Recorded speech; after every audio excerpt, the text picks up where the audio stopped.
Imagine an alternate digital world. One in 3D that immerses you the moment you enter it.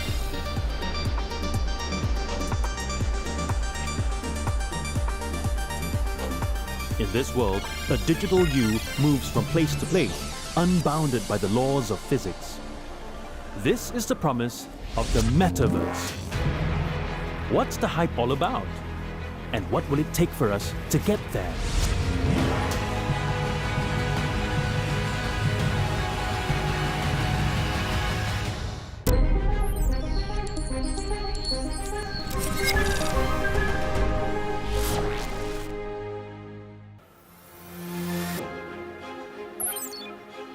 What exactly is the Metaverse? Consensus seems to be that the Metaverse is the future of the internet. What will it look like? Well, it depends on who you ask. Mark Zuckerberg recently rebranded Facebook to Meta, reflecting his Metaverse ambitions for the company, which also owns the VR headset Oculus. He has described the Metaverse as a virtual environment where you can be present with people in digital spaces. This comes close to how the Metaverse was first described in a 1992 science fiction novel, Snow Crash, that coined the term. In this fictional story, the Metaverse is a parallel digital world where humans interact with each other in avatar forms.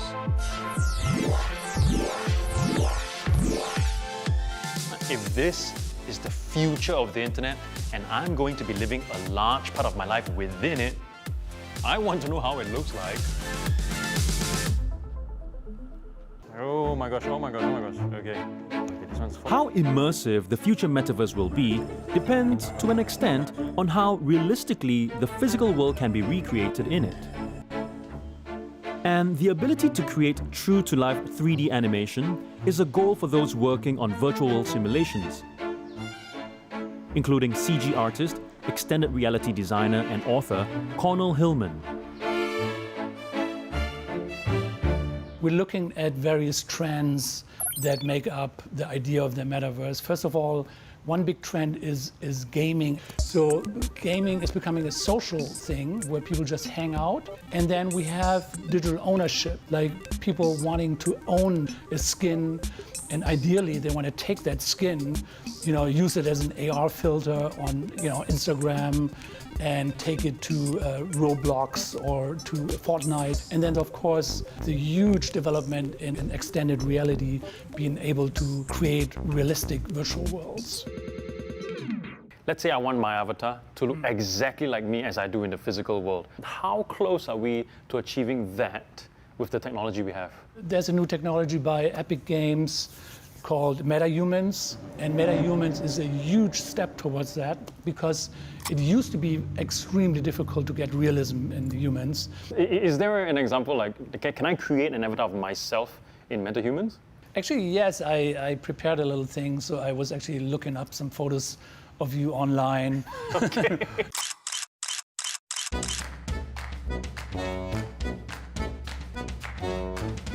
Here I've basically eyeballed it, by using reference images. Basically how you do that is you take different facial features from different archetypes and mix and match them together and try to approximate the looks. And then we have sensors that drive the avatar's behavior. It's supposed to be me. Sort of, yeah. Of course we can try to improve it a little bit. Wow, I'm yawning. I don't know, I mean, imagine I could be in my studio and there'll be like sensors or cameras to capture me, and I will be interacting with other people doing the same thing, but in the metaverse. Exactly. It opens up a lot of opportunities because people can join together in a virtual space and look like themselves. We're still at the beginning of building that metaverse that allows these realistic. For strangers or totally new people who have never met me in physical world, and then I can present a really polished version of myself. You could try to make yourself look like you've been working out in the gym 24/7 for the last few months,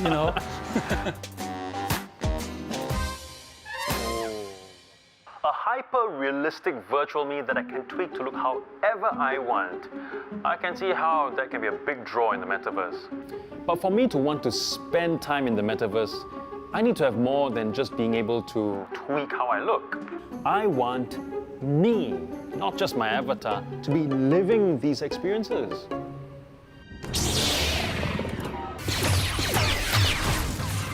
Gotcha. Come on, get a hit in there.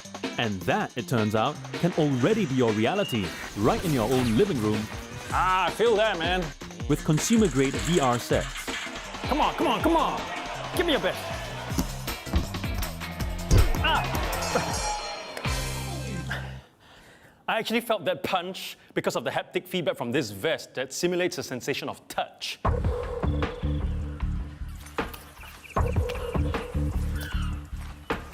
I still find this experience a bit alien. Take, for example, this rock climbing game I'm trying out. In this VR world, I control two disembodied hands to do the climbing. And these hands correspond with the controllers that I'm holding in the physical world. The rest of my body does not exist in the VR space. So I can just let go and nothing happens to me.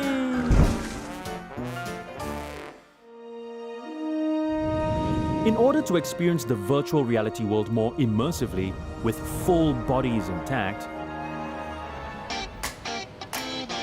I hear one needs technology that can be found at some VR entertainment centers.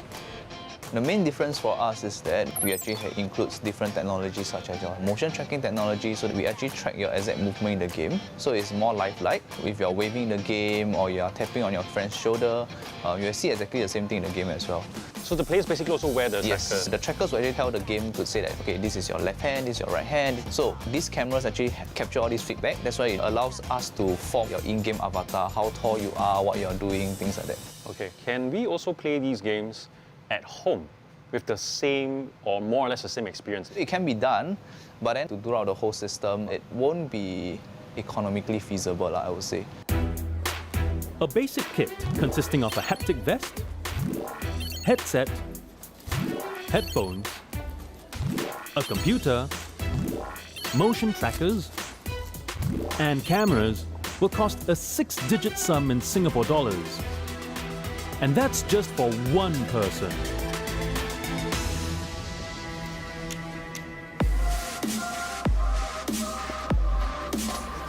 Entering the virtual dimension requires an armor of equipment to teleport our physical bodies into virtual space.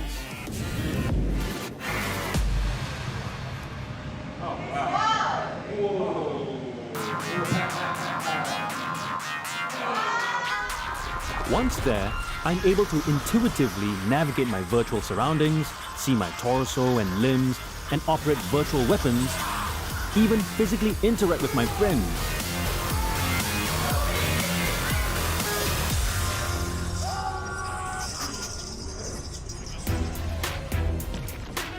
But until the technology that enables full body tracking becomes more widely affordable to consumers, a fully immersive metaverse may be out of reach to many. Oh, that was great. That was quite fun. And I love it that I'm with my friends, I'm being with them, I can communicate with them, I can literally touch them. But okay, something was still a bit missing, like the environment, you know, I couldn't smell anything or feel anything. If only there were more sensations or even a sense of smell included, that would be perfect.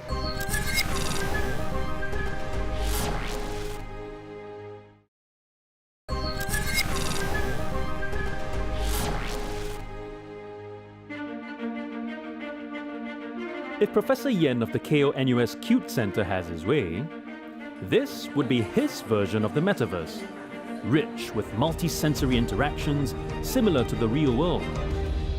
Prof, what is this? This is our new invention. It's called Voxtail.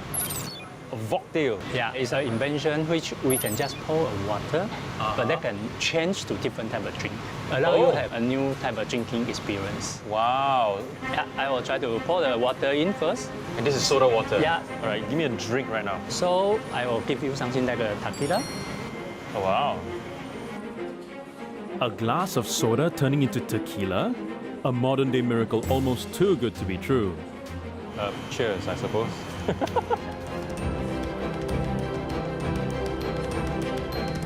That was interesting. There was like bitterness where my tongue was against the plate. There was an aroma of a certain tequila-ish kind of, just very light. It was very light. So I can give you another taste. Okay. So now you can taste spice this.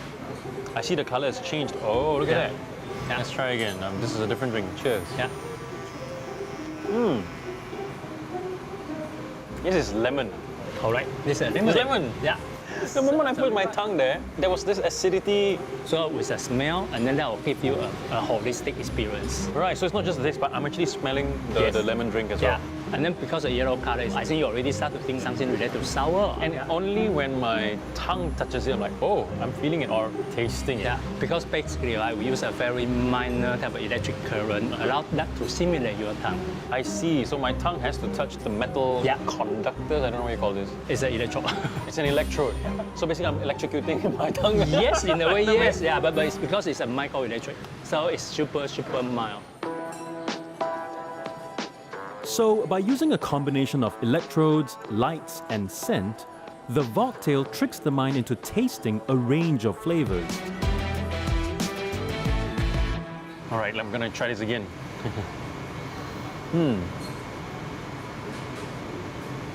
Oh, I think this cocktail is getting to me because I can almost see myself on a beach. A virtual beach, having a virtual cocktail under a virtual sun, while a virtual breeze plays with my hair. It's the perfect virtual life, except for one thing. In reality, I'm really wearing a heavy VR headset.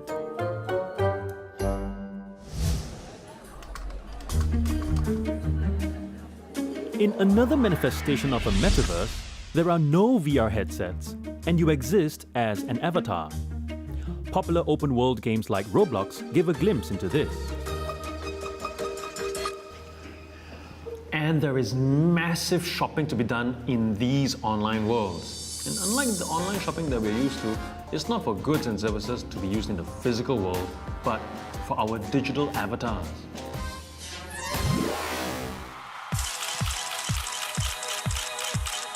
Fashion is the best seller among MView's 1 million daily users.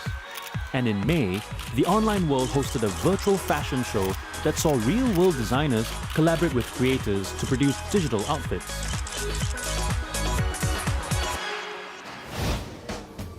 All this had me, or rather digital me, feeling the need to spruce up. But Asmi, an MView user and top creator of outfits, has kindly offered to take me shopping. In this virtual economy run by 200,000 creators like her, there's little I can't buy.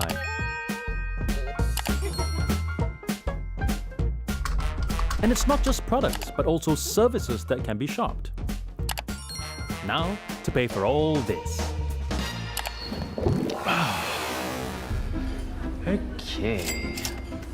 Oh. Maybe I should have checked this before I went shopping. And I've no idea how to go about topping up my Vcoin. So I'm calling Nancy, who leads efforts to grow the MView economy with digital currency. Hello, Nancy. What is Vcoin? Vcoin is a digital currency we launched on MView. So now all of our users can earn Vcoin for providing services on the platform and convert that Vcoin to cash to use in the real world.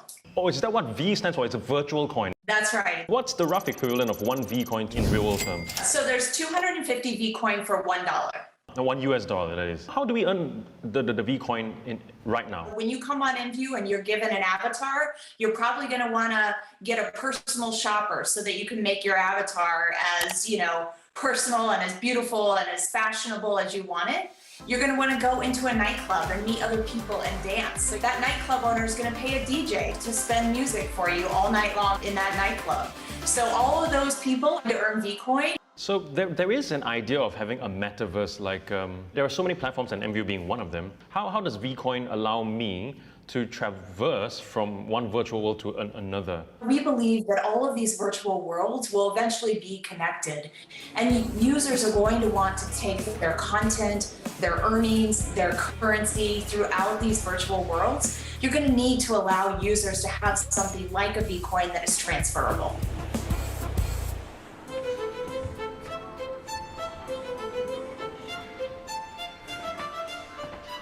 If that was a glimpse into how people could live, work, and play in the metaverse in future, that future looks mind-bending. That's how living in the virtual world for just a few hours has felt. And it's given me an intense desire to want to pop back into the physical world just to remind myself of what's real. Well, that is if I can find my way out of here. That's not it.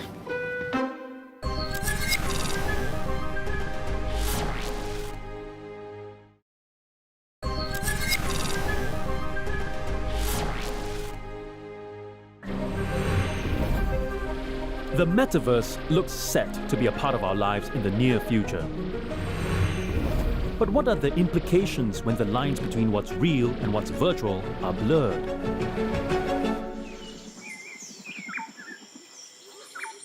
Ayesha Khanna is a prominent tech futurist and author who has raised questions about that.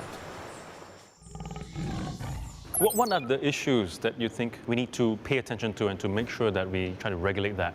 Well, the first thing is, of course, cybersecurity. So the first thing is when you're walking in, your entire being is digital, which means every move you're making is now being recorded. Because every action is logged somewhere. Every right? action is logged somewhere by someone who owns that environment.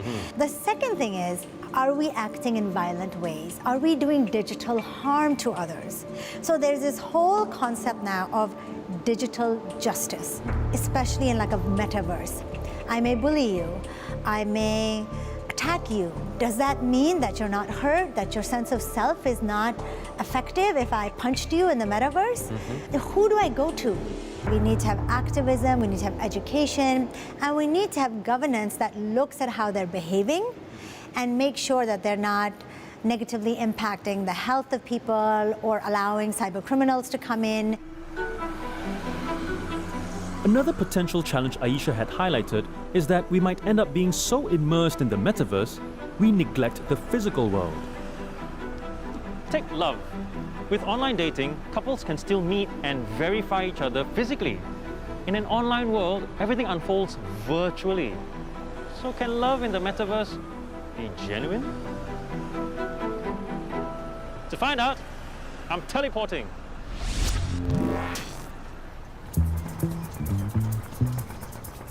This time, I'm visiting Second Life, a virtual world that has existed since 2003, and like MView, is created largely by its users, who call themselves residents.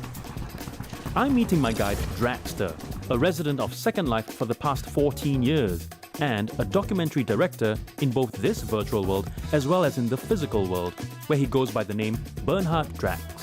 To get a taste of what conducting an interview is like in Second Life, I'm meeting Draxter's avatar virtually with Avatar Me. I started this series called Love Made in Second Life, and we found that people basically date through their avatars, some of them for quite a long time. This dating could go on from 6 months to sometimes 2 years before people exchange real life physical photographs or they go on a Skype call. In all cases, people stay together, and they have expressed to me that their avatar somehow transported an essence of themselves, so that when they finally saw themselves in their physical reality, right, they were not like, oh my God, this guy has a pot belly, or this, you know, it became very secondary. Wow. So it was like because you do not see the person's physical attributes, you are not colored by that. So the characters connect, Yes. as opposed to being attracted to the other person's physical attributes. I think that's a great way of putting it. I profiled a woman who is 84, and she just got married in Second Life. Her husband passed away 5 years ago. She has great grandchildren. She has a fantastic, fulfilled life in physical reality. But she was dating a guy from Spain, and they met in Second Life at a salsa club. And she married him in Second Life. Wow. And to my knowledge, she doesn't know who he is in real life. So she has kept her second life and her physical world life totally separate. Exactly. That is exactly the point. So, according to Dragster, the metaverse can become the space we can express our authentic selves. And it can also be a space where we can lead lives totally separate from what's in real life. I'm not sure how healthy that is. That brings me to another way the metaverse could unfold. A version that combines the best of both worlds. Mixed reality.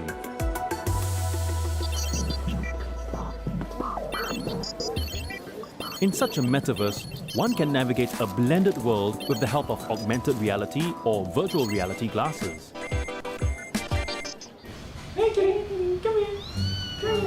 Ah, there we go. You're quite animate for an AR cat. That's Diu Diu. He belongs to Professor Chow, who's a big proponent of a mixed reality metaverse. What are the benefits of having mixed reality for the metaverse as opposed to having VR or just it being online? If you go into a virtual world, you are kind of disconnected. But if you are in a mixed reality world, you can connect with real people. You see the physical world. You can live in the nature at the same time, feel the benefits of the virtual world. So you see that as the metaverse? I want the metaverse which is blended to our physical world. Right now we have two worlds. We have what we call the physical world, where we everyday experience. But we also have a digital world, which we have to go to our computers or our game consoles to experience. They have two different kind of languages, and you have two different kind of behaviors, which is disturbing. The new generation of technology is just like we are wearing regular glasses, or just wearing clothes, and we go out and we forget about this technology, and we're benefiting seamlessly from its benefit.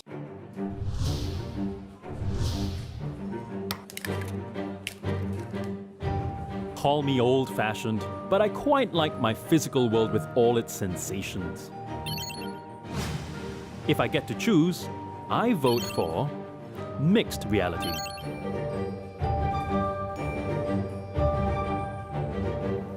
I like baking, well, the kind where you follow the recipe to a T. No one can predict exactly what the metaverse will look like. Different tech companies will have different versions of it, and their R&D will shape it. But put all the cool tech together, and a completely different metaverse could be the outcome. One thing's for sure, it is coming, and it will disrupt and change life as we know it, just as the internet did. And that's why it matters.